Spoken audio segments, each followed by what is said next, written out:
Innovative content. Global audience. Yes, people. It's not a great day, but it's a great day because it's one of the days that God has made. Today on night, we're supposed to have a one-on-one with one of our presidential candidates, Omoyele Sowore, but for some reason, it's actually down in health. So you can understand that they are busy and something must have gone wrong. The news got to me very, very late. That makes me sad because we planned the whole show around him. But again, I do know that we can always talk to one another. So, as you all know, today is a beautiful Wednesday. It's midweek broadcast as we normally do it. I just felt that without him, we can also talk to one another. So let us look the 2023 Nigerian general election in perspective. Tonight, I'll be joined with a beautiful lady from Abuja. She's the only one available to join me tonight. Hello. Are you there? Yes, hello. Can you hear me? Network I can. Is really bad. All right, we're going to bring her in from time to time as the thing calls for. But for some reason, the network in Abuja is really, really, really bad tonight. But the topic, worst case scenario, we're going to hear her voice and she will contribute. She's quite smart, so she can put some of the things in perspective. So I won't be talking like alone. I'll talk to somebody, bounce on somebody. And as usual, you guys can join the conversation on Facebook, and you can drop a comment. You can join on YouTube to drop a comment, and naturally you can phone in. The number is there.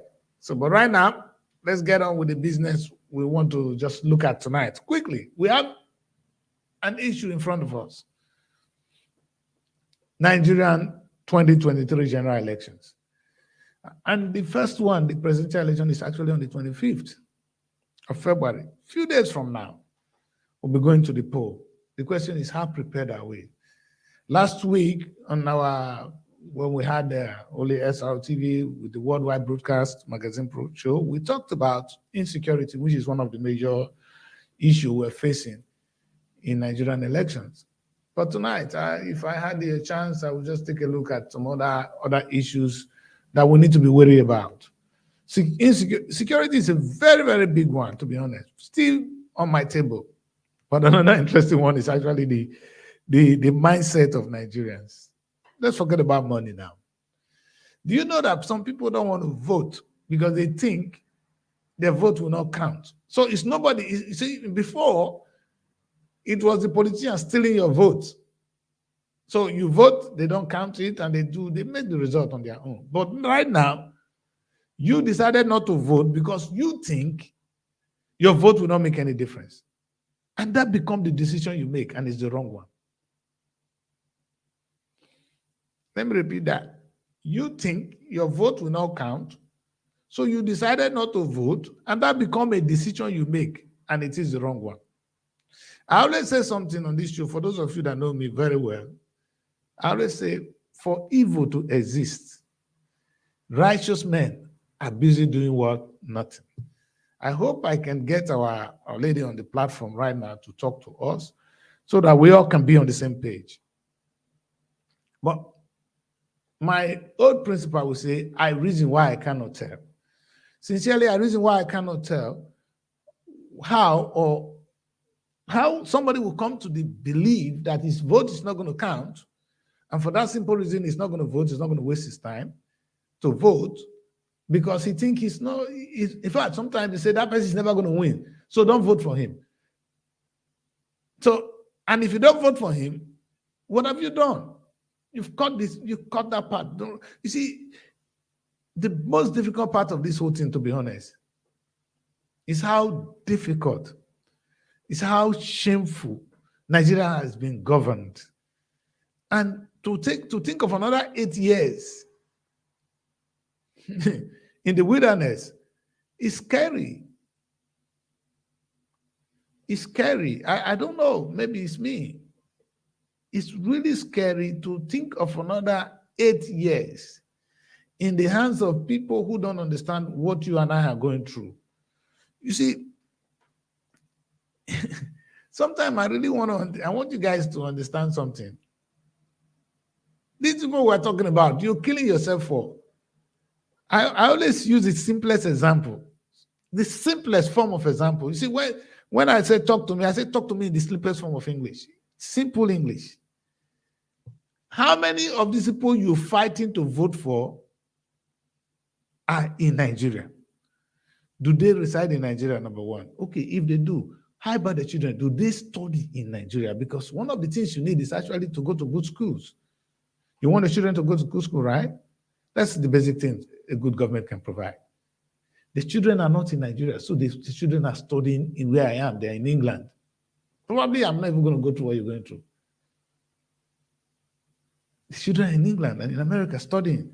You are there fighting that you will die for them to get into power. That is the part I don't understand. And when I listen to them, I wonder, is the same old song? Is anybody singing a new song? I want to take a swag at the national level, and I'll come to the state because that concerns me a lot. But right now, let me see if Our Lady can join us, if our network is a lot better, and then she can join us. Hello, Princess. Can we hear your beautiful voice? Hello, good evening. Yeah, so let's see. Your voice is loud. Only if your video will only shake a little bit, they will be happy. Okay. How are you doing today? I'm fine, thank you. How are you?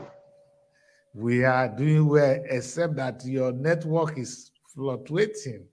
What can we do? This is Nigeria. I don't know. We're going to do what we do best, all right? We're just going to adjust. Sure. That's the way Sowore didn't show up and we're trying to get on with it. We're going to get on with the network as it is tonight. We do with what we have.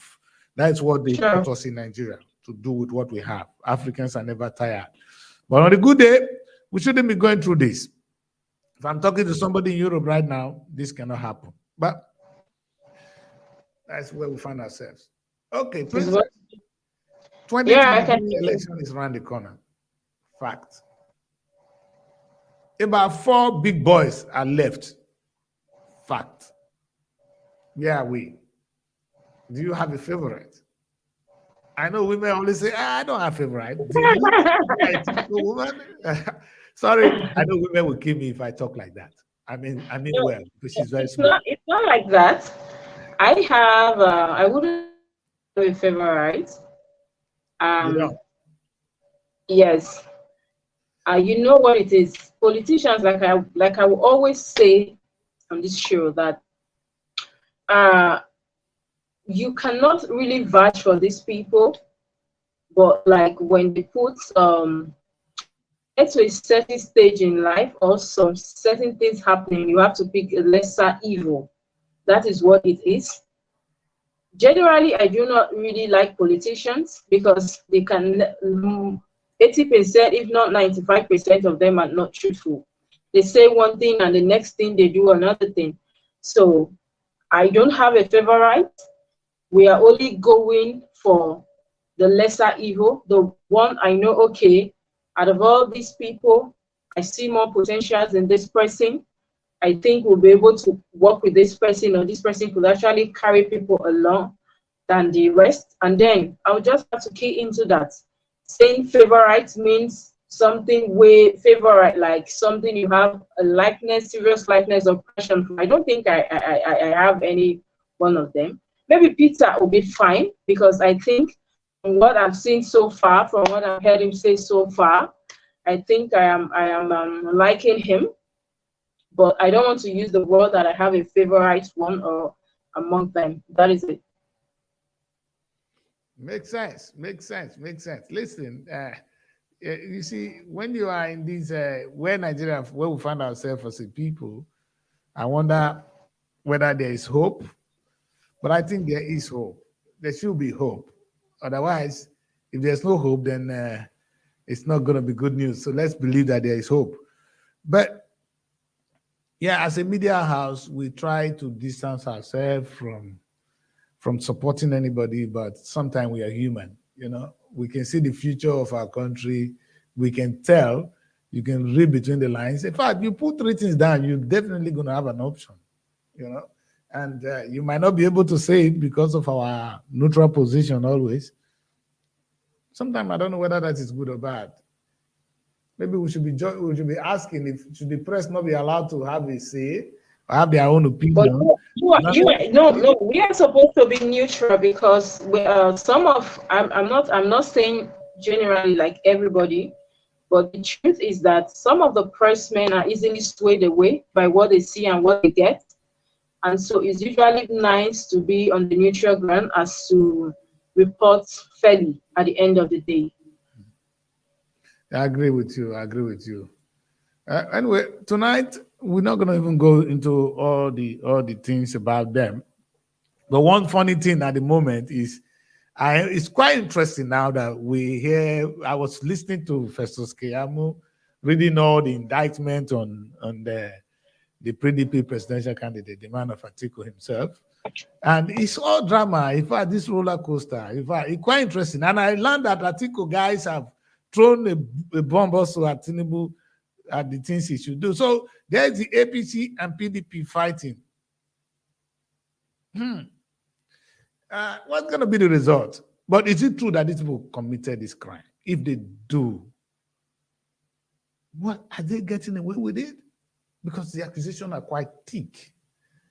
We might not be able to look at all that tonight because I don't have somebody who have all the details. But Nigerians, are you people listening? It's out there.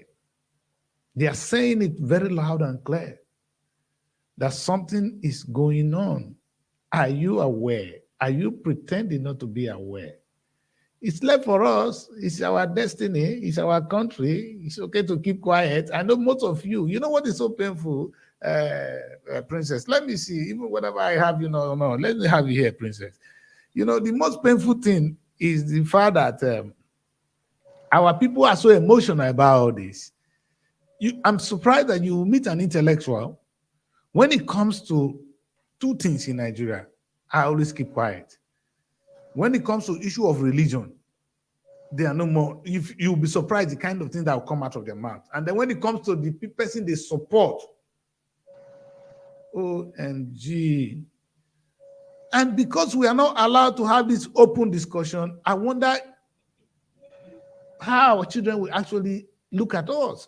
Because if you cannot have a reasonable discussion with your child about any issue, you don't have to impose it on him. I think sometimes you allow them to make their mistake and then you ask them difficult questions, but we don't discuss this. If a child will tell his father, listen, I don't want to support PDP because of this, I know that child will be disowned immediately. I mean, for most of them, if you don't want to support APC for some reason, well, hey, it's not about your destiny, it's about the children's destiny. Princess, how are you coping? Have you ever attempted to discuss politics with your parents and religions with your parents? How did you receive it? Because you are younger than every one of us. How did you get away with it? Okay, I would say I've not really discussed politics with them. Okay. Religion, yes. Maybe relationship, yes, but not politics. Okay. And yes, I know this particular election coming up has brought a lot of division amongst families, friends, and people. Marriages could get divorced for this. Yes, they say the divorce rate in Abuja at the moment is so high. Could it be coming from politics too, or is longer? Who knows? Maybe, just maybe. But then I met a guy who told me that he deliberately allowed the dad to suffer, to go through stress. He didn't give the man money, and then he was supposed to get fair for him. He usually does.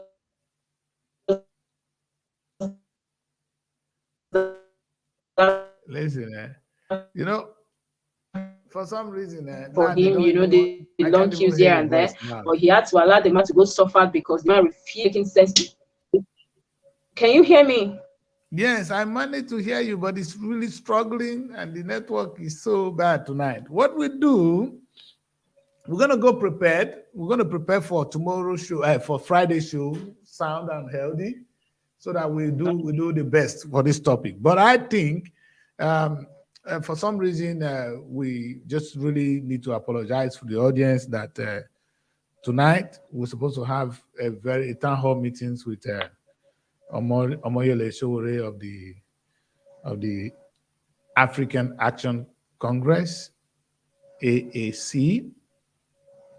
He's done with the weather, so he's not here with us tonight, but he promised to join you guys next week to have really talk about what he's doing. Because he's been around. I call him the last man standing. It'd be very nice to have him on the show tonight. But he promised to be here next week, so please let's give him the benefit of the doubt. Anytime he's ready, I'll bring him on the show. Tonight, I just say, let me let you guys know, and let you guys know that the election is the general election, that's the presidential election, is on the 25th of February. That is the day we will vote for the president and those in the senators and the Federal House of Representatives. Those are the core elections we'll be having on that very day, and that will be nationwide. Then the governorship election will come 2 weeks after. We can discuss that later. But right now, let's concentrate on the presidential ticket. We do know that we have the Ahmed Tinubu of the All Progressive Party, and that is the APC. Baba is solid. We have PDP. And the PDP is actually run by Atiku. And let me tell you some of the criticism about this too. For those who know that you guys didn't know, the argument right now is, hey, for the PDP, we have issues with them because they're saying that's what people are saying, that, hey, we have 8 years rule of a northern president. We shouldn't be thinking of another one. Do you agree? Then on the other side of the APC, Ahmed Tinubu is a Muslim. He picked on a Muslim, so they call that the Muslim ticket. Now, the question is for you, which one is more important? Religion or the zoning? It's up to you. But the truth is, do we have an alternative? There comes in Peter. Peter, I think, is a revolution. My book, not my book, is a new. It's a voice. It's a voice. I never heard of anything called Labour Party until now. But Peter has actually made Labour Party a political party to reckon with. I think Peter is speaking like a young man, and he's getting a lot of support. It's going to be quite interesting how all this turn out. My concern is this, and that's what I tried to raise in the last show. I'll see whether Princess network is a lot better now. It's like, Princess, your network might be looking more interesting now. Let's see, Princess. Hello. Sure, hello, can you hear me? Better now. You are so solid now. Now you're moving. Wonderful. Okay. So very encouraging nice. now. Okay. So yeah, if you move, then I am thrilled. I will be happy to continue this conversation. So, Princess, my concern is this, really is this. The outcome of the election. Will it be acceptable by us? When I mean us, you know what I mean. Will the APC accept defeat? Will PDP accept defeat? Will the young people, not Peter really, accept defeat? That is my concern. That is my question. What do you think? You're on the ground more than me. Yes, I have said it before that it's going to be fierce. And we all know that with the likes of Tinubu, Atiku, and not Peter or people say, but the followers, it's going to be fierce. And the truth is that I know from my own view and from what I've seen so far, that it's going to be difficult. I know a lot of people would not want to take no for an answer when it comes to that election. Yes. So it's just a prayer that what happened, the last one, would happen and people will just accept to move on. The important thing is to take the country forward, not about these people involved. It is not revolving around them alone, but the whole country. Like I said, it's going to be difficult for the likes of, we all know, Tinubu to accept defeat, or even Atiku. And then here comes the followers of Peter Obi. It's a movement already. We all know that. Yes. And the youth are not willing to back that this time around. And they feel like if we are not able to get it right this time, it will be difficult to get it right again. So that is where the issues comes up. Issues of who backs down. Yeah, I'm really very disappointed that the international community, anyway, they cannot decide what will what we should do. Just like God cannot come and tell us who will be our president. We have to choose. I always say God did not choose your wife for you anymore. From that day, you go and pick your wife. So that is where we are now. We have to go and pick our wife, and our wife is our president here, who will lead us. He's going to control the affairs of Nigeria in the next 8 years. Well, let us pray that we accept. But to be honest, let's put politics aside. Let's forget about what all these people have been saying. Is it not true that any of them will make a good president? Is it not true? It is true to an extent. Of course, some of these people have been in power for a long time over the years, unlike some others. They've all in one at one level or the other ruled before. So I think we are not saying that they would make good presidents, or one is bad, or one is that or this. What we're saying is that at the stage, the stage at which we are right now in the country is a total mess, if I may use that word. Yeah. It's a mess. The country, it's nothing to write home about, and that is why we actually, everyone is groaning and everybody's craving for that one person, like a savior, that will just lift the country from this place we find ourselves. It's not about not being a better person or turning out to be a better president, but we want the person that will come like as quickly as possible to do the needful, to restore to an extent. Of course, we know that the way the country is right now, the economy and all that, is not something that you just come today and then the next thing, everything is back to normal. It's going to take a process. It's going to take a serious process.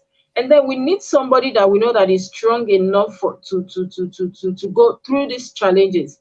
The person that is coming is going to carry a whole lot of weight. And then we don't need somebody that will come and destroy more than what we already have. And that is why perhaps a lot of people are yearning towards one direction or the other. So I just think that at this stage, we don't need to bring any person that is not too fit, not too strong, or that. We know that some of them are already, they've been in power for a long time, but we just need a person that is strong enough for this, because it's a lot of work ahead of us. The country is in a mess, and we need that person that, like a savior, that will come and restore to an extent. We are not even saying 100% at this point. We're not even saying 50, but to an extent. You know what? I'm gonna share this video with you. Let's share this video with the audience, and when we come back, we're gonna discuss elaborately on this. This man, this Reverend Father, kind of impressed me, and I think he's one of those people we should be looking at. Let's listen to him, please. And then Jesus said, remove the stone. And when they removed the stone, now Jesus prayed. Listen, only Jesus prayed. Martha and Mary did not pray. The people around did not pray. Only Jesus prayed. The people's work was to remove stone, not to pray. What does it mean? Sometimes in Nigeria, those who should be praying are the ones looking for stone to remove. And those who should be removing stone are the ones praying. It does not work. Or what it means is that some prayers we do over certain situations is a waste of time. Jesus told them, remove the stone. He didn't tell you to pray. Remove the stone that is covering him. Your work is to remove the stone. He didn't tell them, cast and bind the stone out. Pray the stone out. Poverty in Nigeria cannot be cast, cannot be cast out. It cannot be declared out. It cannot be delivered out. Poverty in Nigeria is caused by stone holding the people in the grave of poverty. And those stones are in the presidency, in National Assembly, in government houses. The Lord is telling us, remove them. Stop praying about them, remove them. And how do you remove them? Remove them through election. When it's time for election, remove the ones that have not performed. And if you even make mistake and elect them, after 1 or 2 years, they are not performing. You can also remove them from peaceful protests. Occupy Aso Rock, occupy the National Assembly, occupy government houses until these stones that are holding people perpetually in poverty are removed. God is saying, remove them. This is the mistake of religious people. We go and gather people all the time from January to December. praying for job, for prosperity and breakthrough. Meanwhile, the people are supposed to be out there removing the stone. I think time has come when Khan, and then the body that is in charge of all Muslims, pastors, priests, bishops, religious leaders in Nigeria, time has come for us to organize one powerful crusade where both Christians and Muslims will come. And that crusade should take place in the Ego Square, in the National Assembly, in Aso Rock. Occupy the place. Bring the people out, everyone, let them go. And stay there, and the senators and the members of House and the presidents and ministers, let them go nowhere until they do certain things that they need to do. Or else, remove them. Make them to do what they're supposed to do, or else remove them. Time has come for us to do that. Let's stop every time gathering people to come and pray for breakthrough, whereas the stones have not been removed. Jesus did not remove the stone, no, and the people did not pray. So our positive actions sometimes are all that God needs. He will now do the miracle. We need to remove the stones in Nigeria, the stones that are blocking, or the stones that have held our people in the grave of penury, in the grave of poverty, in the grave of joblessness. I have told you where they are. It is time for Christians and Muslims to mobilize and go and remove those stones, irrespective of where they are, who they are, or where they are coming from. We just learned that senators took delivery of exotic cars that they ordered. A country that cannot, we don't even know how many centers where COVID-19 victims can be treated. But our senators brought cars worth billions of naira. The defense that they have brought is that they ordered for the car before the outbreak. This virus broke out since last year. When they even budgeted money for that car, everybody was shouting. They still did not hear us. They went and ordered. Oh, I see them now. Money that would have been used to equip hospitals. Our leaders are using it to buy expensive cars. Where are they driving to? I don't know. Many of them are in Abuja. I don't know. Their office is in Abuja. Where would they drive the jeeps to? Whether from Apo quarters to National Assembly. How many minutes? In US, with the largest economy, senators rent houses. They pay for their houses. But in Nigeria, you give them houses, you give them cars, you give them furniture, allowance, and all of that. These are the stones, so let's remove them. Let's remove them. Let's keep religious, tribal sentiments aside. Remove these stones. I believe in prayer, but the Lord did not tell people around him. Jesus is like a pastor now, or a priest now. This is crusade to raise the dead. Though. He did not tell the people around him, start casting and binding this stone. He told them, remove the stone. We can make them to change some things.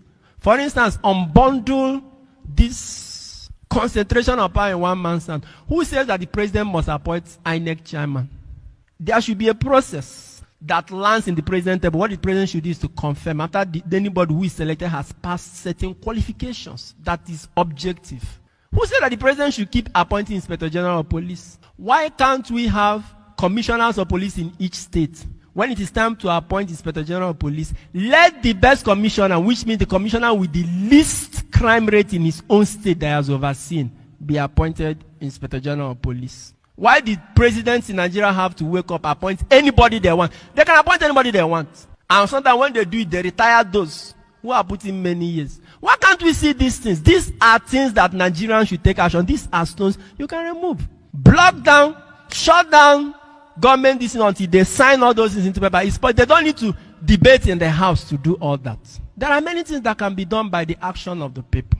Once again, prayer is good though. When the people of Israel were fighting the Amalekites in the desert, they were not praying. Only Moses was praying. The rest were fighting. Religious leaders, pastors and priests, it is time to teach our people to take positive political action. Let's stop congregating people too much for prayer. Sunday worship or once in a week this thing is enough. All this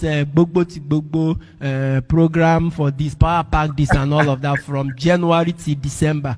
Religious centers are packed and all of that and all of that. Let's take example from Jesus. These people should go and remove stones while we now stay and pray for them. When they remove the stones, see the prayer Jesus said, very simple prayer. Lazarus, come out. He said, Father, I thank you. I know you have always listened to me. But because of these people, that's why I'm asking you this. Lazarus, come out. He came out. Okay. I think that is loud and clear. That is loud and clear. Wow. Oh, Jesus did not remove the stone.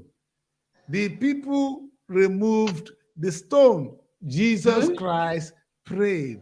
And he referred us, he took us again to the story of the Israelites. See, only Moses prayed. The people were out there fight. In Nigeria, in fact, you see, we are more holy. We are holier than the Pope. In fact, our Christians are You holier cannot, than the Pope. you cannot be more holy than the Pope.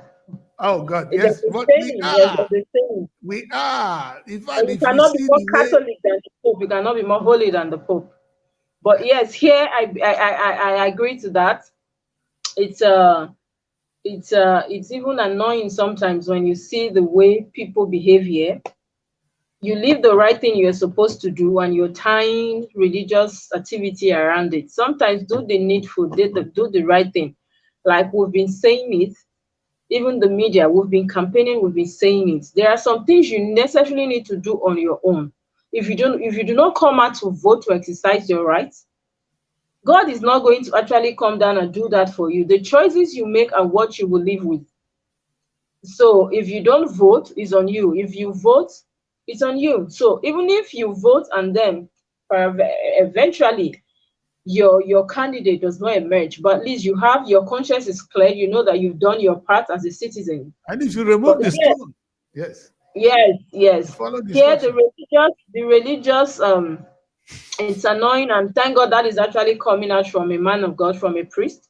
And From the so priest. people should Yes. learn to listen. Yes. I They wanted to leave the put this things that question to the priest I hosted, but I didn't want to put him on a hot seat that much, because was one of those things I was trying to say. These guys, sometimes religious people can do better. They can do better than what they're doing now. And when you see our Khan dress up, president of Khan, go to presidency, you see, they are there rubbing shoulders, playing with president. They want to be recognized. That is their job. They are not actually canceling the president. They maybe the greed for money. They're not actually removing the stones. Also, sometimes the religious leaders need to pray so that they need to remove stones from our leaders. We remove the stone by bringing them in, but sometimes religious leaders can actually advise these people. The funniest thing. I want to give this story, and after this, I'm going to bring one guy in.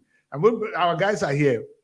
Do you know one funny thing? When we come to Delta State, I know they will kill me if I say this. I have one governorship candidate. If the church is the one that is going to make the next governor, Kenneth Gbagi will be our next governor. You understand? All I see that Kenneth Gbagi does is he moves from one church to the other. They always endorsing him and stuff like that. I'm sorry, sir. I'm just making an observation.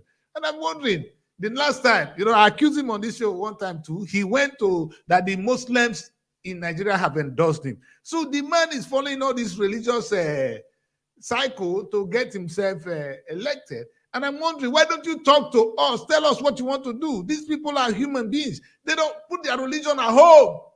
It's annoying to see it. And I'm afraid to make a comment on this because I know Solomon will kill me if he hears this, But these are simple facts.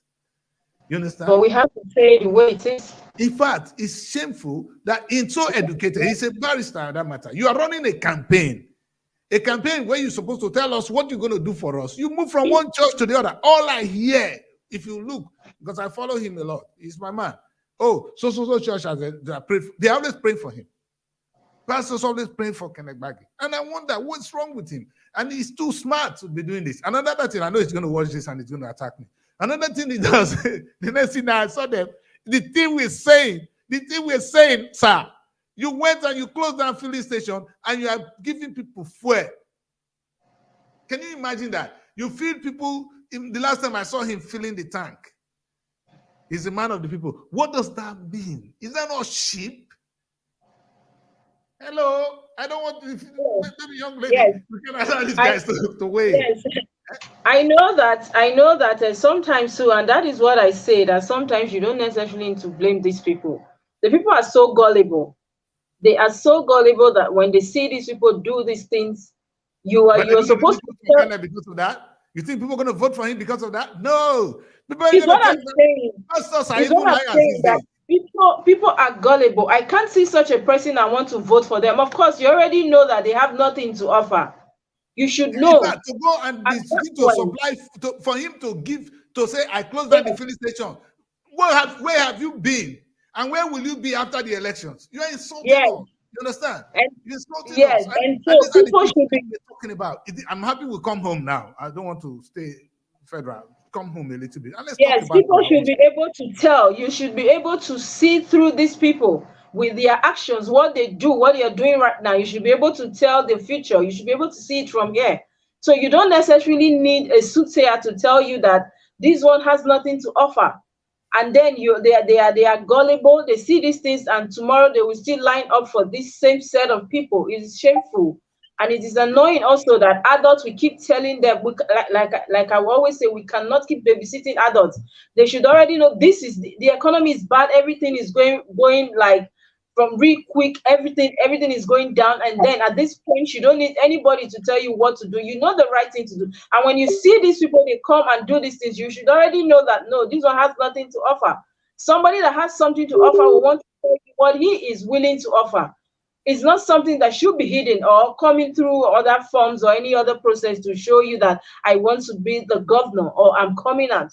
They should be able to tell us in a plain language, in a sheet, okay, this is what I'm bringing to the table. And if they cannot do anything like that, so I don't see reason why people even clamor around them. It is not right. No, but I mean, I've met the shameful thing. I'm going to let this people weigh in quickly. I've sit down with Kenebagi. He's a very sound human being. I don't know who are in his campaign that is advising him to go from one church to the other, and now to belittle himself, to go to the filling station, thinking that if you close the filling station, you've done well. So where have you been? How long are you going to keep giving people fuel? You're insulting us. We don't have to say this. I'm in the media here. I don't have to criticize anybody. But sometimes it's annoying. I know that's why you guys hate me. But I am afraid I have to say this. Thank God Solomon is not in the platform tonight, so I can say this. Let me allow Bishop. Bishop, are you there, sir? We'll start with Godwin. Any of you that come first, we'll take you, because I want you guys to weigh in on this serious issue. Yes, Bishop is there. Bishop. Brother Wado, please, I just want to say this. You see, the strategy with which some of us are applying in this campaign is a one-sided game. Nigeria is a secular country. We need to carry everybody along. Most importantly, we just need to come out with our manifesto. What are the things you have for the state? What are your plans? What are your manifesto? What do you want to do for the people? I have one project. What is the project? Analyze on that project. If the people are buying into that one project, then let them come out and vote for you. That we going from one place, one set of people to another. I mean, it's not only the Christian that makes up Delta State. There are people who are Juju Sava, there are pagans, there are Muslims, there are atheists. Baggy is going through the Muslims. We need to carry everybody along. Baggy said, the last time, Baggy said the Muslim communities in Delta State have endorsed him. So he moves from so it's looking for where there are pockets of human beings, and my concern is the man is an intelligent man. He's a lawyer, for that matter. He knows what I'm saying. How can he doesn't have enough time to tell Deltans what he's going to do if he becomes governor, in terms of, is he going to give us more? That is what I'm saying. What is your manifesto? What do you have for the people? Couldn't do that. He went on the street and he's applying putting fuel for people. Oh my God. Fuel. Is that going to make him to win the election? Now, not the advisor. Oh, wow.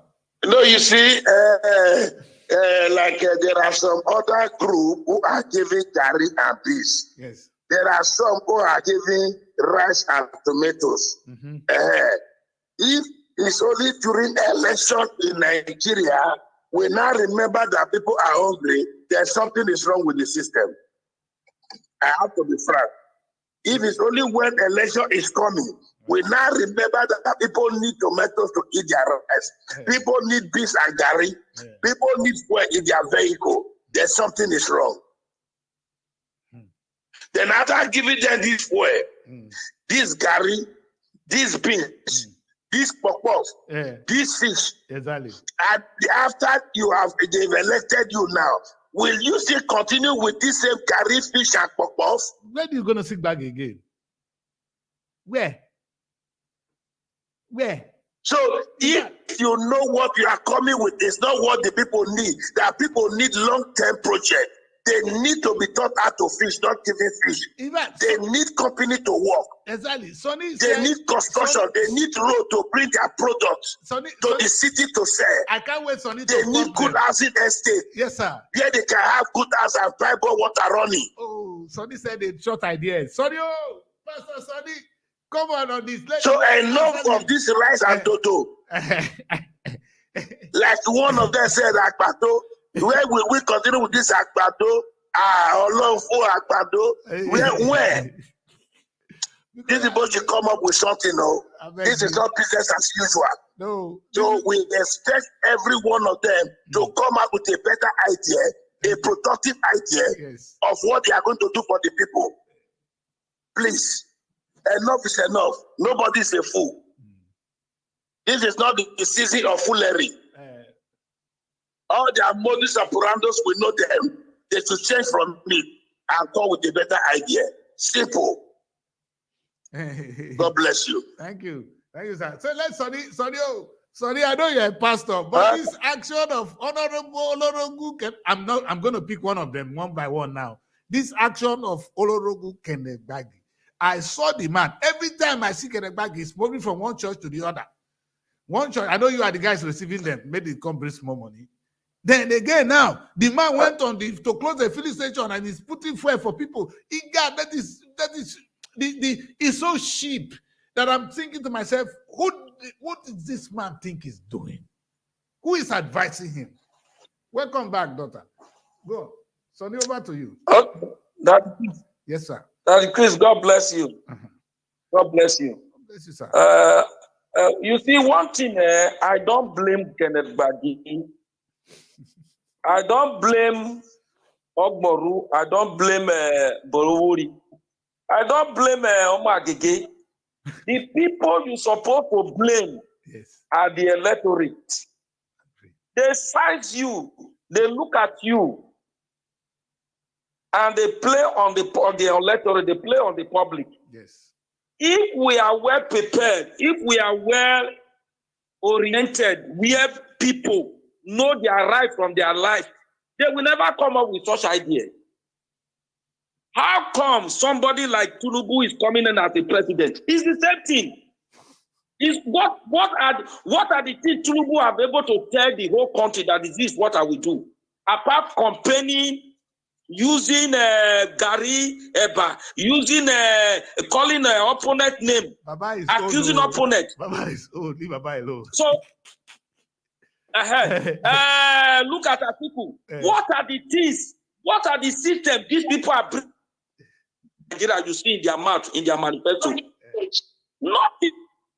We have not been able to see a productive ideas, a system that will change Nigeria. Not just Baggy. They look at the populace, they look down on them. They see that they are not human beings. They see that anything they can tell them, they will accept. The system have worked before. Where you see the denominator carrying a cara, seeing this one doing this one. So the system have worked before, and they are still relying on that system, deceiving the people. So are you blaming those people now who are vying for position, or we who refuse to mature, who are still accepting all these things? That is the problem. That is the great problem. The great problem are not those that are vying for position. What are the things that Omar Agege have started before that we wanted to continue as a governor? What are the things Oborowori was doing before? We want Oborowori to, when he was the Speaker of the House of Assembly in Delta State, this man was able to perform credibly. This man was able to introduce this system. This man was able to bring white men. This man was able to stand to make sure Sample Okbe, where he come from, the port, MPA come back again. Where are the things these people have done for which to even fall back to say we want to vote you? Since there's nothing they have done at the time past, and they want to convince people with what they can do today. So you don't blame them, the electorate. When I see people who are still working for APC, then I know that we need to cry to God. We need to cry to God. How can we, on our own, we are not talking, that the Chris listening very well. We are not talking of a developed nation. Nigeria is not a developed nation. Agree. Whereby you can allow Joe Biden, the president of America with his age, to rule, because there's a system that the man has seen on ground that he can work on, and he will sustain the system so that America will be able to add the little he can add so that America can grow. We are talking of a developing nation, and you are voting for somebody that God have retired. Oh my God. God said we will live for 4 and 10, 70 years. If you last 70 years, then may God have it that you last more than that. God have retired 70 years man. That is what we are vying for, to become our president. Even if we are to be in the government work, he will be retired. He can no longer work. That is the man we are looking for. That is the man we are looking for to head our nation, to work a developing country, not a developed country. You can see that we look, I don't know. Person God have retired. Person, if you have worked in your company, you have retired the person. Come and develop a nation. It's a big problem. But Sonny, and you see people supporting them. Senator, your time is 72 years old. Are you saying he should retire now? Senator Igor Tamori is a senator in a district, in constituency. Are you going to carry that load of Amori to that of the presidency to rule the whole country? No. That's 200 and something million. To a senatorial place where you have it's not up to 1 million. You are talking a man who is handling a job of 200 million to a man who wants to handle a job that is not up to 1 million people. I rest my case. The two are not the same. Are not the same. I rest my case. So my brother, the electorate are the problem. But let's talk about Kenegbagi, who is giving us fuel. He went to, for the first time, we see Kenegbagi. The man done that before. Yes, sir. That decrease. Yes, sir. That decrease. I'm with you, sir. Know, before that Nigeria is a country where anything works. You see this, I said something before. You know this ASU strike we are talking about today. You see all the professors in various universities who are on strike today. They will be the same people. They are going to give money to read the election result for a man who has no certificate. That is the kind of country we came from. When they will give them money now for election and to come and read the result now, they will not go on strike. They will now know that the government is good. Yes. INEC is good. They will not come. Professor will not read the result for somebody who has no school certificate. You see the kind of country we are coming from. And that really surprised me. All they see is how they're going to suffer the poor girls who are in their universities, because it's the girls and the boys have to pay them. That is just it. The same professor, you just watch now, and in the next 1 month now, you will see the result.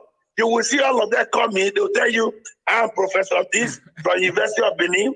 I'm Professor this from the University of Calabar. They will not start reading the result.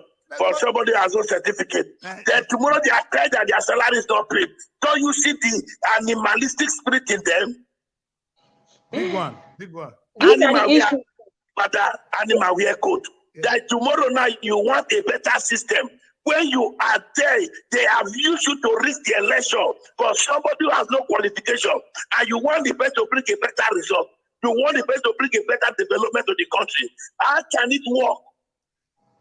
But Princess, what do you have to say? Sir. Yes. Quite interesting, I must say. If we want to follow Nigeria case, Nigeria is a case file. It is. Of course, it's not that It's more than Look a at case, sir. Ukraine. In 1991, Nigeria was giving money to Ukraine. Look at Malaysia. Look Sir, at these are Singapore. the Nigeria, issues. we are borrowing money to. Yes, sir. Look at And these Cuba. are... Hello, Today, sir. they are calling them developed nation. And we are still undeveloped people. Developing country. Hello, sir. That's Yeah, how they this... call it. We are happy. How many white men from America you see they came to Nigeria, they stole their money, they are buying land here, they are building house here. How many preachers have house in Nigeria here? If you call all your How many leaders now, Americans they are have abroad, house? How many Arab from Dubai have houses in Nigeria? It's only Nigeria that we invest in Dubai. It's only Nigeria that we invest in America. It's only Nigeria that we invest in Brazil. It's only Nigeria that we invest in Singapore. All the money they are taking out to invest, they have invested the money. Our naira will never depreciate. True. Fact. So when people are coming, who do you think you are talking to? And you think the people are stupid? You are coming every now and then in your campaign, the same slogan, we are going to construct road. Sir, hello, sir. Can you hear me, sir? The same red sand, the same mud sand we are rejecting here in Nigeria. It's what the Chinese is now using to construct road that will last 12, 15 years in China. Yes. Hello, sir. Can you hear me? They are not taking our red sand, they are not exporting it to China. And we are here condemning ourselves. Yes, hello. Can you hear me, sir? Yes, why would you? How many my great grandfather built about 100 something years ago? Is he standing? He's bulletproof by nature. He resists heat by nature. Yes. In the cold season, he now begin to produce it in the house. But yet, the white man came and told us, if you are building after we rest, and they say you are a poor man, poverty mentality. Oh, Africa, when will we rise up from this slumber? When will we rise up? Africa unite. Africa wake up. Amen. Enough is enough. Amen. Let us come out from this spirit of Tata Muyaya. Yo, Polypop, land. Enough is enough. Bishop! Bishop!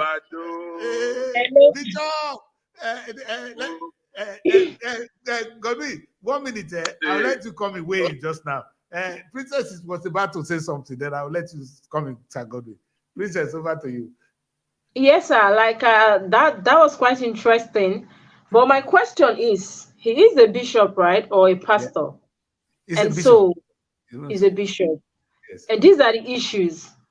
These people in question, like you said, you blame the electorate. Of course, I said the same thing earlier. That only hear your guest, too. They are so... You don't hear her. Can you speak a little bit louder, Princess? They cannot hear you. Okay.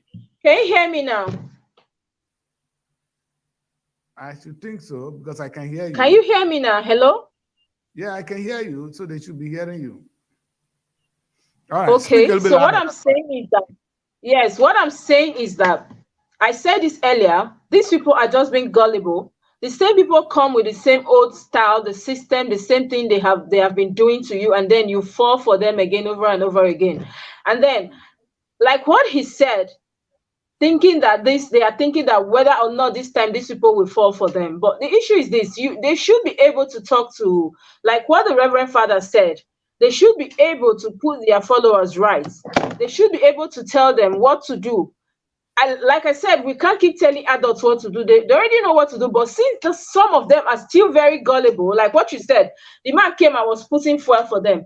This is something that even a child will know that this is a scam already. I don't necessarily need to tell you that this man has nothing to offer. Okay, if you know, okay, probably you're intelligent and all that, but if you don't have any script or any blueprints, then we know that okay, you have nothing to offer.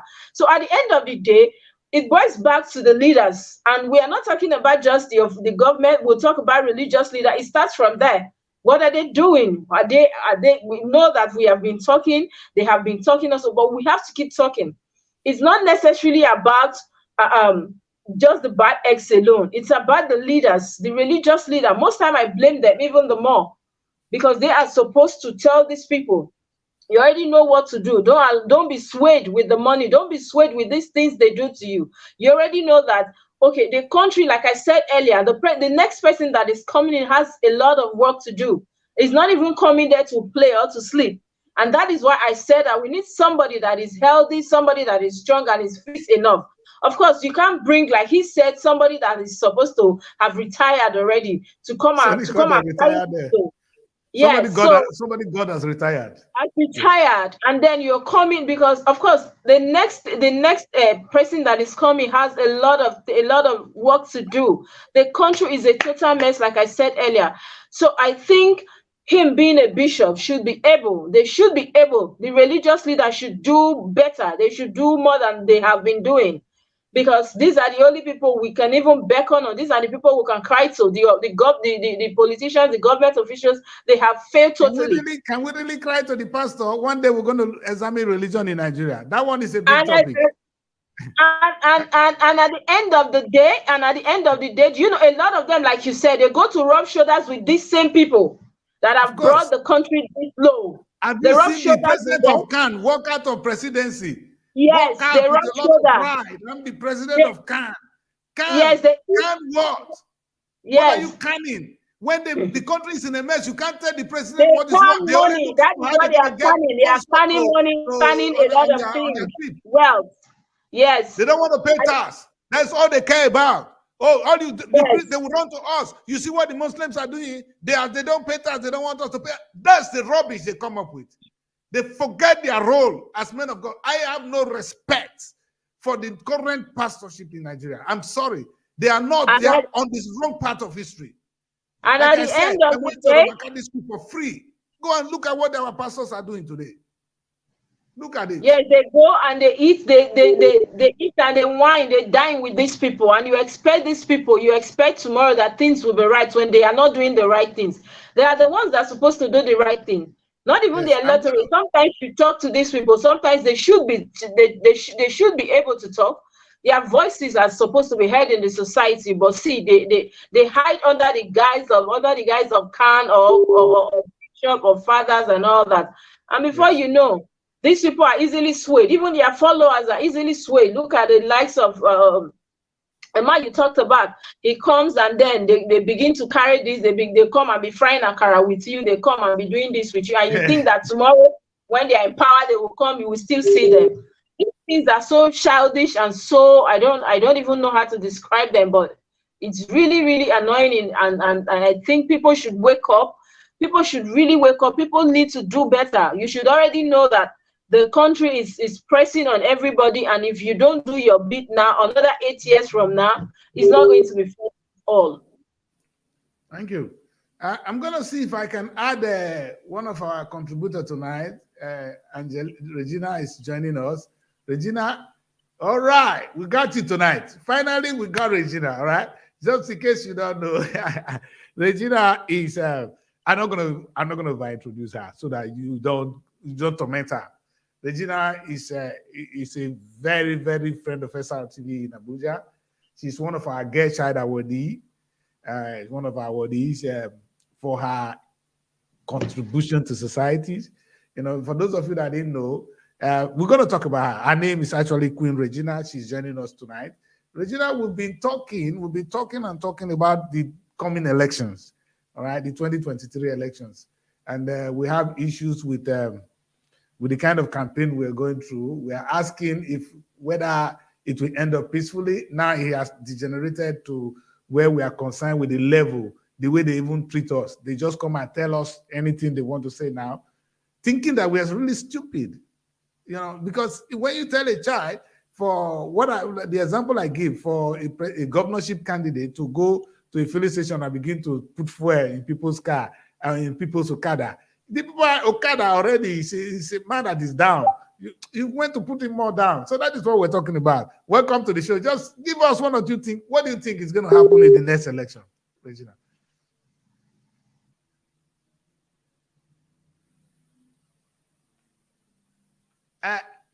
Your phone, okay, it's on mute. Can you unmute your phone? Press your silence right now. It's unmuted. Yeah, we can hear you now. Yeah, good evening from this end.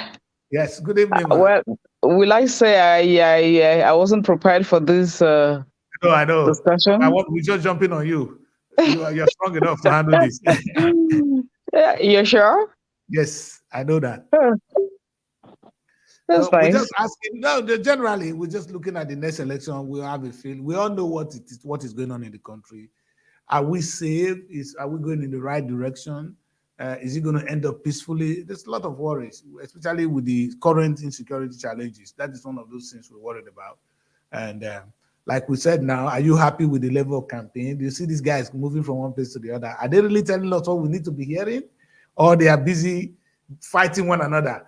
Yes, just today, to be honest, I was listening to Keyamu reading with all, that's when you know he's a son, because he's now coming out solid, attacking Atiku as a son. You know, he was very meticulous as he was bringing out one case and the other. And I said, why did you spend that time to tell us what the peace is going to do for us? We're not going to be able to disqualify Atiku right now. You guys know they're not going to disqualify him. So we know they're not going to disqualify them.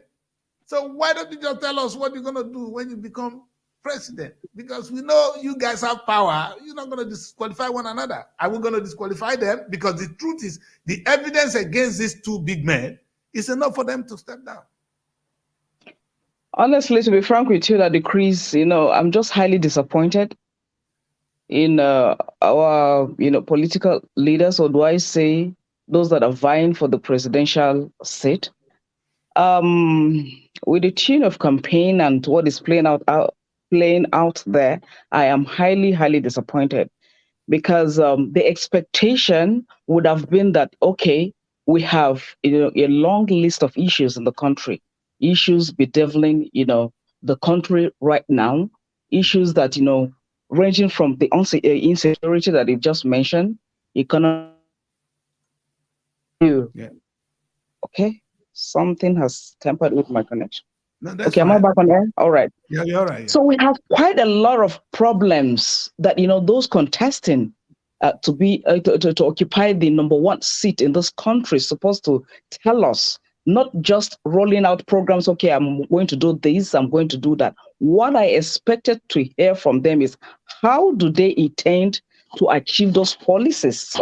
Those promises that they are rolling out to Nigerians. It is not about telling us, okay, I'm going to do this. Anybody can wake up from his slumber and say, okay, I want to do this for Nigeria. I want to do this for Nigeria. I want to do that. How do you intend to, achieve those promises that you are rolling out for Nigerians? Let me and, how I'm talking about is, telling us the specific programs and policies. Specific programs and policies. Okay, talking about insecurity. It has been there for ages.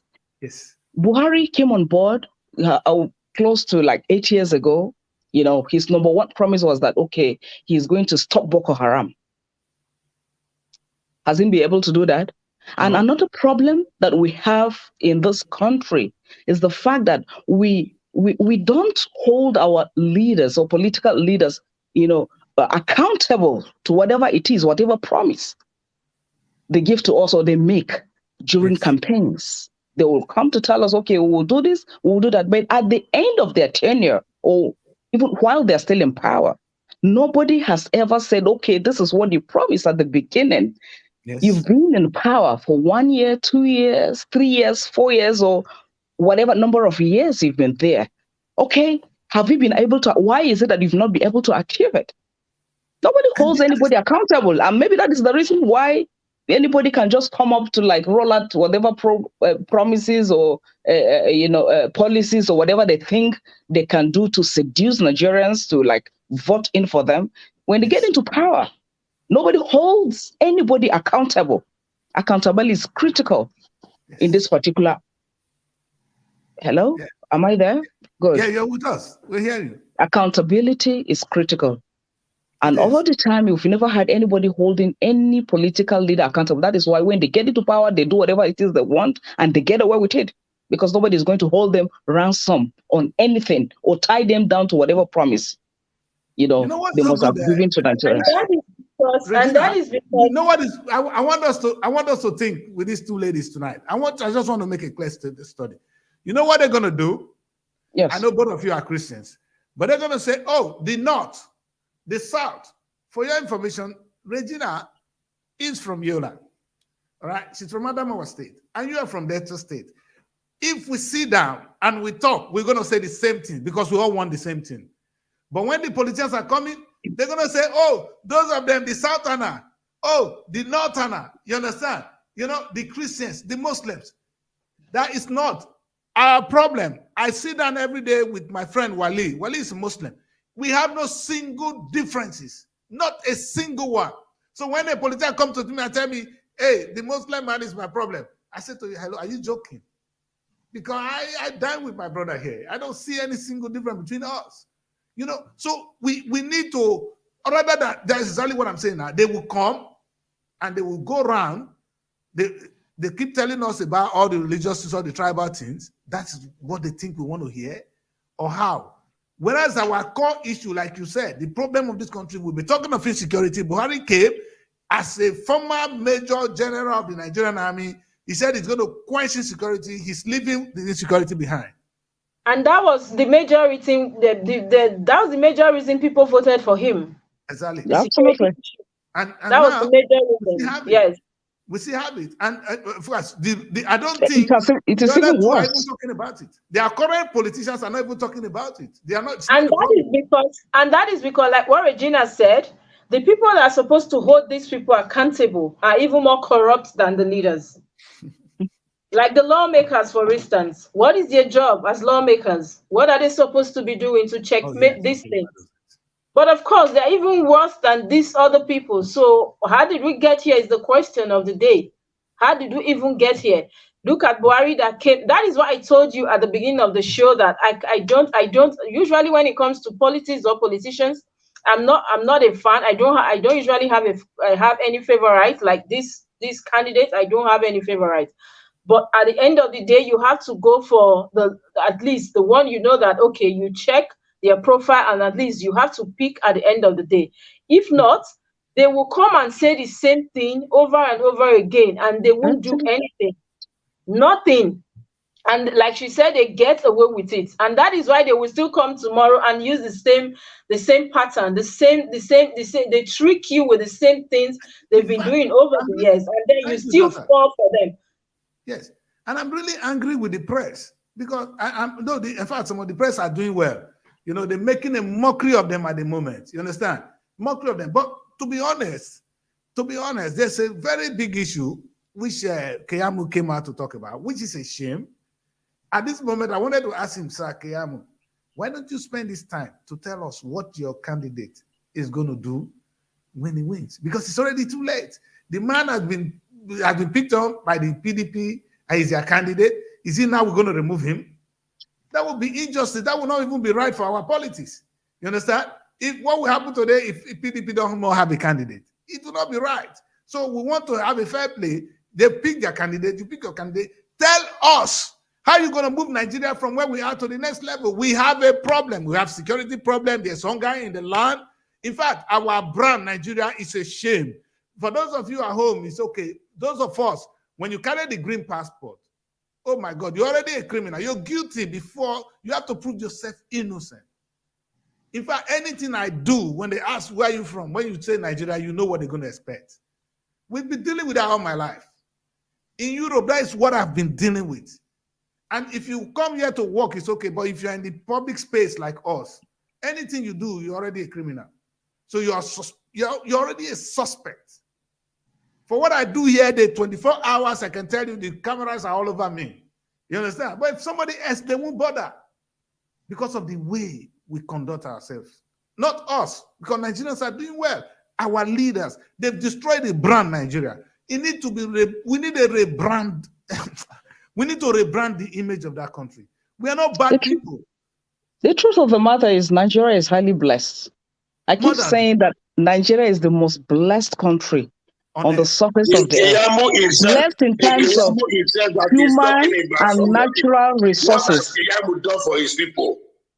What has he done? Okay, Bishop, let Angelina, Regina was saying something, and I'll let you weigh in, Bishop. 1 minute. Go on.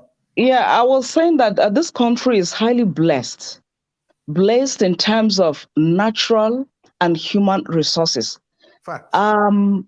Of recent, I read a survey. Somebody carried out a survey and discovered that the 36 states of this country, each state has a natural resources. And that's a fact. That over time, if the governors or the leaders, could look inward to harness such potentials, Oh my God. the states would have been better off.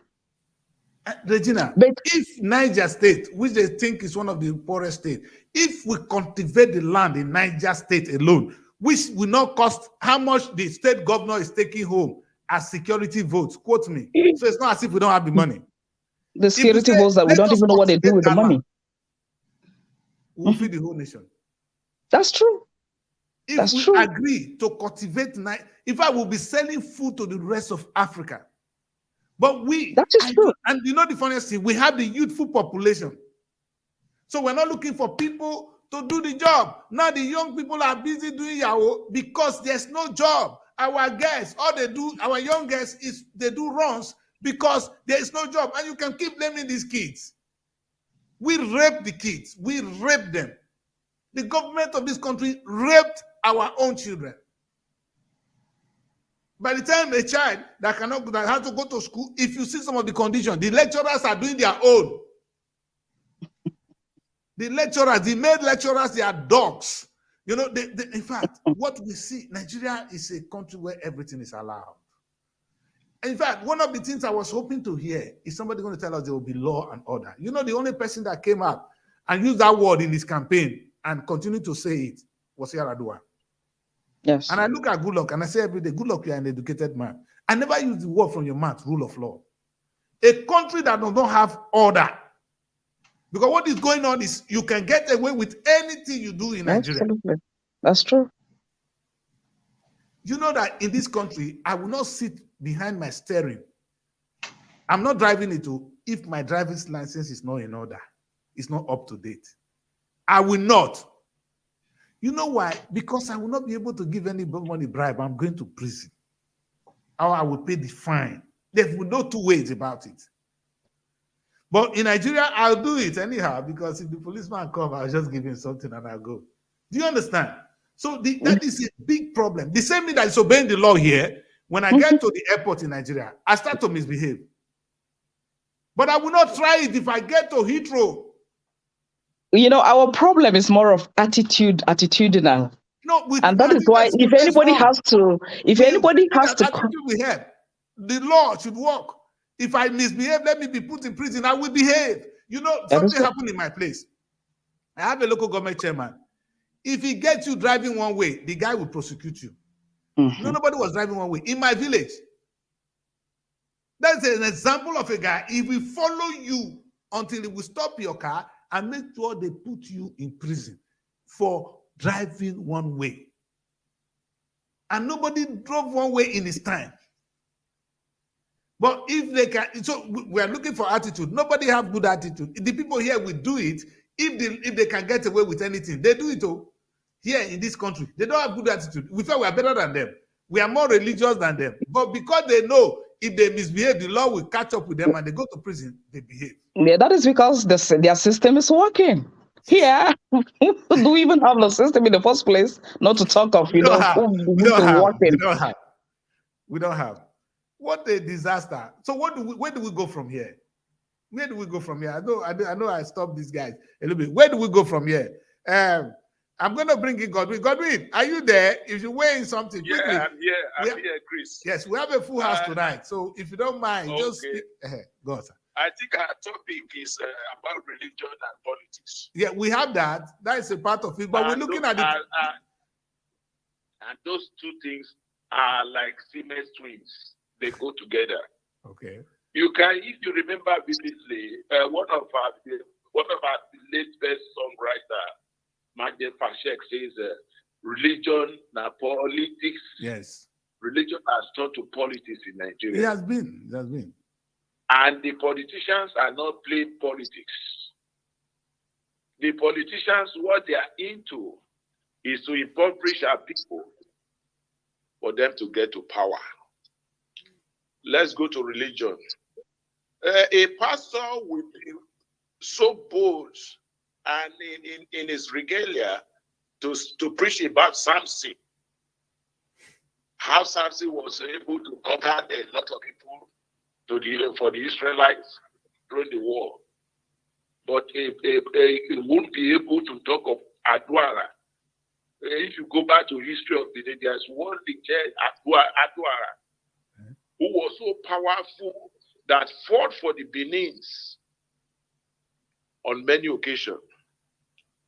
We downgraded what God has given to us and started promoting other people. By that, how do you think that things will work? Things will never work. Yeah, we have a full day on religion, on African religion. I'm looking towards that, because I asked the pastor, the reverend, and let's not come to politics. Yes, sir. Those who have taken over the political space are all criminals. There is nothing like. Godwin, before you finish, so that I put some things in perspective, and I want everybody to listen to me, please. This house, listen to me. In the United Kingdom, we have two houses: the House of Commons and the House of the Lord. All right, the House of Commons, we vote for them. But the House of Lord are actually people that come from the religious, they are bishops, archbishops. Nobody vote for them. And sometimes Nigerians say, oh God, what they did to us, we need to understand this. The House of Lord, in today, I'm not talking of yesterday. No, did you vote for our queen? The only people we vote for is House of Commons in this country. So it's nothing wrong, but the bishop that they appoint to the House of Lord, they behave. Our own bishop are using the money to marry. I don't know what they do with it. But how can a bishop or a pastor be looking for so much money? What are they building houses for? Building hospitals, building and building. To do what? You are a man of God already. What do you need money to do? That is the thing I don't understand. So it's a big topic, sir. I don't think we will have time. Let us focus on the 2023 election. Because when we come to what our men of God are doing. Now, as a politician, yes, sir, who is aiming to become something, your campaign is not based on ideas and ideology. Yes. You cannot even come out to say the ills of the past governor or the current government in power. Scared. They are scared. Because you are afraid. Yes. You cannot even come out boldly to analyze your program for the people, the program that you have for the people, to say A, Y, Z, what you would do for the people and how you'll be able to accomplish those things. But what you see them doing is like, because they have totally downgraded the people to a level of no return. That is why you see them giving them 20 naira, 100 naira beans and dodo. Well, so what we do? Yeah, what do we do? Because a journey of 1,000 years starts from the step. Yes. To me, until when we have right people in the local government, when we have right people in a ministry, people with sound-minded people. Because the problem of that country is not just from the governor and the president alone, or the chairman, but those people in every ministries, those that help them, those people that even work in the ministry. Godwin, but the professors in the university taking bribes, oppressing our guests, are they not sound-minded? A whole professor will rig election for illiterate because of money. That one is even good. From some type of society? That can only happen in Nigeria. They jump on our children. Is that are they not what do you call that? Don't they have brains? The worst part of it, after 6 or 7 months, the same professor will now come out and say that my salary has not been paid. I'm not well, It's a good one. Because if you ask them what they do in that campus, what they do there as lecturers, they come out and say, ASU, we should sympathize with ASU, but ask what ASU is doing in school. Have you ever seen a professor rigging can a professor rig election in UK? For what? Can anybody rig election for politicians in UK? Anyway, there's no chance for that. The system is not designed for you to rig it. So that's the difference. The system here is not meant to be rigged. They intentionally cripple the system for the system not to work by bringing people without sound mindset to head most of the institutions. The problem I have is the sound mindset. I like every other word, sound mindset. Are these people not have this sound mind? Regina. I would say their problem is because they don't have sound mind, or they are. Why is this happening to us, really? Because that's a big issue. Most of them are very educated people, professors. Okay, you mean professors are not coming out to contest? No, or the wrong people are out there? They are the one actually aiding the crime. For instance, you've said it all. It's all about corruption. Huh? It's all about corruption. It's all about corruption. They have given them money, they have taken money, so they have to work for their masters. And at the end, they come back to us and say, oh, the man is not doing well. The man is not doing it, like Bishop said. You voted him in, you were corrupt, you got him in. Now he's now making law against you. You are crying to us. We're going on strike. Now, please, let me tell you one thing. We are all human beings. Most of all these politicians, they borrow money from the bank. And those money will be paid with interest. They now bribe you 10 naira, 20 naira, 100 naira. Once they were able to get that power, what they will first do is to recoup their money. Absolutely. That is why you see that for the first 4 years, nothing positive will come out from their government. Mm-hmm. Because all the money is going through, they use it to pay the loans of what the loan they took from the bank. How can somebody like Sheriff Ugohuri in Delta State, if he really has shame, in a sane society, can such type of person come to campaign in any local government in Delta State? With the dilapidated structure that we are having in Delta State, with the lack of job that our youth are facing, with all manners of injustice that is happening in that state, without even him coming up to say, oh, this is what I can do, this is what is happening. Even though his own local government, Sackler and Nuvier, what thing can Sheriff pinpoint that he has done for that local government? Nothing. But the question, does he even have the idea on how to make? You see, when they talk about development, they think it's to bring roads. You know, that's all my people. That's all my politicians think. They don't think of a sound economic policy that will lift people out of poverty, or some real serious developmental strike. All they know, if I become a governor, oh, I will go and construct that road so they can inflate the price and become absolutely rich. That is just the point. Most of them is not as if they are not aware of all the policies. A road that will not even last up to 2 years. Oh, Angelina, what do we do? Should we pray for this country? Because when I played the video here, you were not. Yeah, prayer is part of it. Yes. Prayer should be part of it. And the most important thing is that we have no option but to change the narrative. And in changing the narrative, the electorates have to go out there to exercise their franchise. Use your PVC. Amen. Our PVC is our power. Then we leave the other part of it to God to handle. But, we just have to take the bull by the horn. Enough of sitting on the fence and complain on social media, complain on live programs, complain on newspapers, complain on other mediums. I think you should add more volume to it. No, but I think you guys can hear her because she's speaking very loud. She's speaking very loud. We can't hear her. Okay, sorry, okay. So do I repeat what I've said? Can you hear me now? No, I think they cannot hear you. They're complaining. Oh my God. So what do I do? Because I've been speaking loud. It's your system. It cannot be my system. She talks straight into, okay. Okay, let me see if I can increase the volume from this end. Yeah. That is the highest. I think but can you hear me now? Because honestly, I've been speaking louder. Yes, I think they can hear you now. Yeah, it is. Okay. Can you hear me now? So it was from me. It was from me.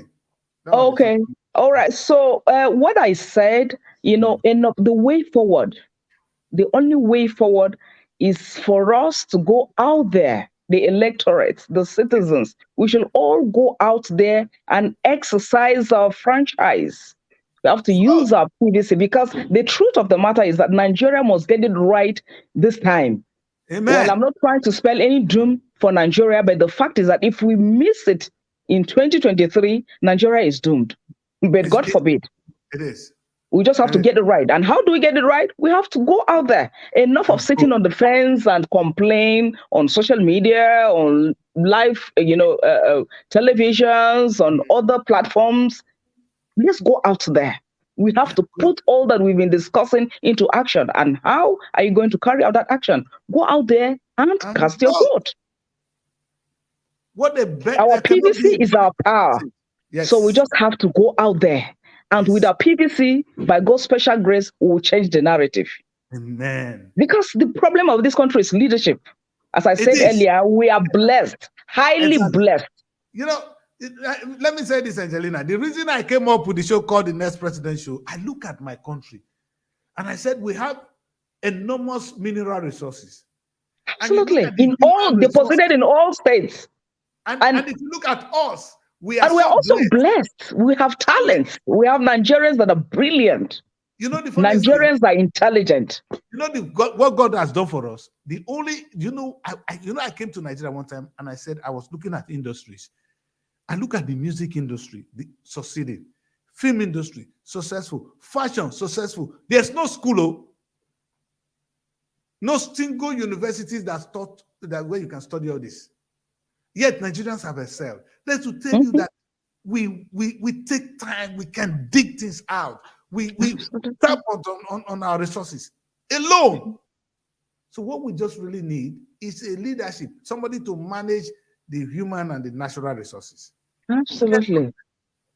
What we asking government to do, sometimes I always say to those of us in diaspora, they say, I'm sending money home. I say, Nigeria don't need your money. What Nigeria need is help Nigeria to coordinate themselves. And that's all we need. If we can coordinate ourselves, we will win. And we will win. Yes. And I think it's a very great message to take home from this show right now. That I know you guys have something to say. I'm going to take only one more person to just say something. And who is that person going to be on the group? Just only one person, please. Who is there? One. Daddy Chris. Okay, Rufus. Quick one.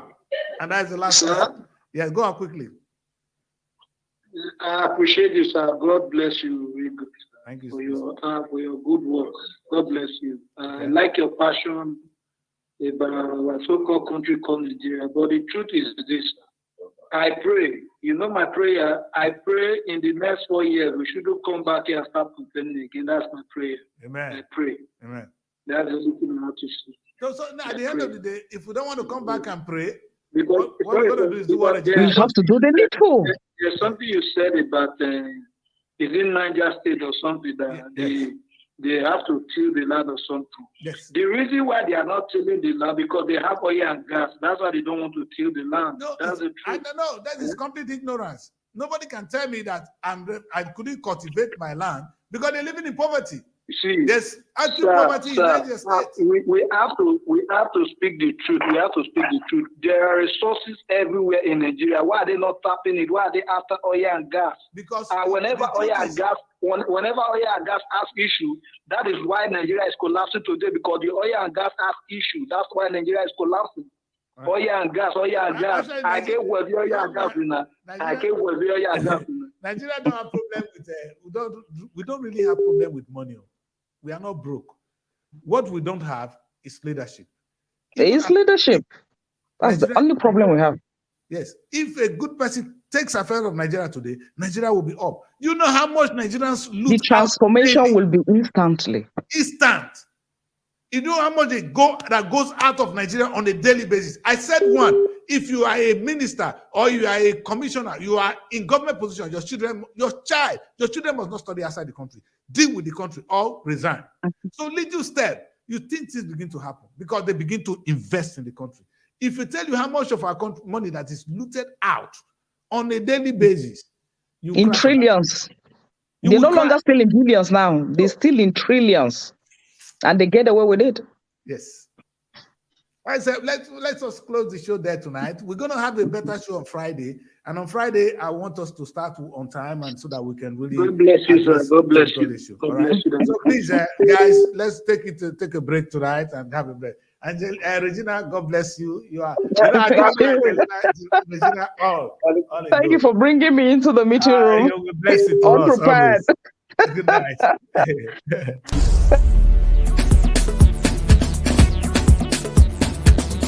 SR TV. Innovative content.